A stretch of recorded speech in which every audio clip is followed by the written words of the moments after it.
Hi, I'm Kathy Working, the local activist, and today I want to talk with you about how to bear witness to your local community meetings.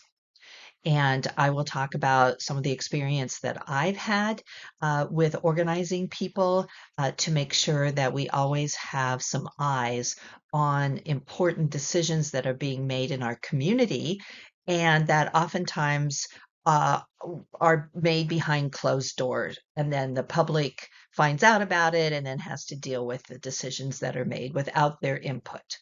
So I am chair of the county Democrats, the executive committee, and I'll talk a little bit more about how I've kind of reorganized how we do our work and the content of our work, but we'll save that for a different episode.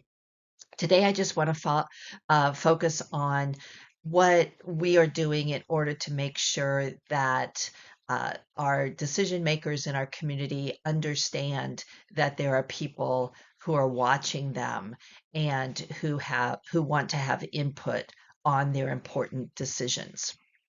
So, the first thing that we decided to do as a group was to create a schedule of all of the meetings that we thought were important to attend.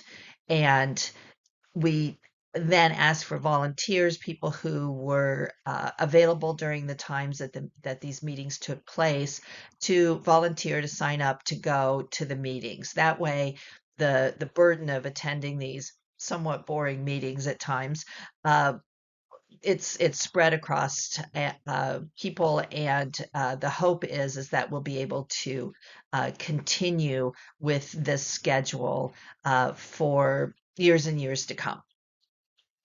Anyway, so we decided that, and these groups change depending on your community structure, but we decided to attend our city council meetings, our school board meetings. There's two school systems in the county, so both of those school boards we are attending.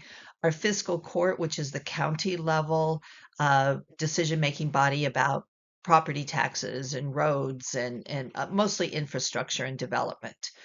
Our planning and zoning meetings are very important for us to be in attendance, and also we put the library board on our list. So we then did a little bit of research to find out where and when they tend to meet, and then asked for volunteers. And thankfully, we had all slots filled for the next coming few months. The other thing that we did to make these meetings more accessible is to advocate for, and I have to say with mixed results, but to advocate for these meetings to be broadcast online. Oftentimes, these groups meet during the day when most of us, residents of the community, are working. And so it's very difficult for us to get to the meetings in person. So having an online presence that is recorded live and then available for playback, for example, Facebook or other social media platforms, is very beneficial for keeping the community informed. Now, mixed results with this, but it is an ongoing effort for us to have these meetings available to the wider public. We also worked with the local newspaper. My community only has a local newspaper. We don't have other type forms of traditional local media such as radio stations, TV stations, that kind of thing. So we worked with the newspaper to make sure that the meetings were publicized in a way where the public would be able to find this information easily. And again, that is an ongoing conversation, but we're making some progress with that. We also, speaking of the local media, we also want to make sure that the newspaper has a reporter who is willing to give all sides of a story and be as objective as possible. This is important in a small town. Uh, to be in attendance. So again, the information can be distributed to the community in a timely and objective way. Now, this is the next point is a little more difficult for people to muster up the courage to do it, but I know you can. I survived several times where I've signed up to be a speaker on issues that matter to me and to other members of our community. Each meeting will have a public comment period. There's typically a sign up sheet to be a speaker uh, as you come in the door.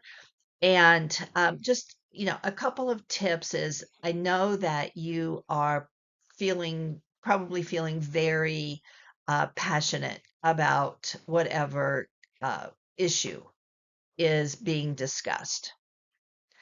And I'm not saying that you should check all that emotion at the door, but make sure that you have thought about how you are going to express your opinion by stating a claim and then backing up that claim with evidence, such as examples, or demonstrate that you've done your research on the project or the issue that they're talking about. So make sure that you are also applying good public speaking skills as well as speaking about your feelings about the issue.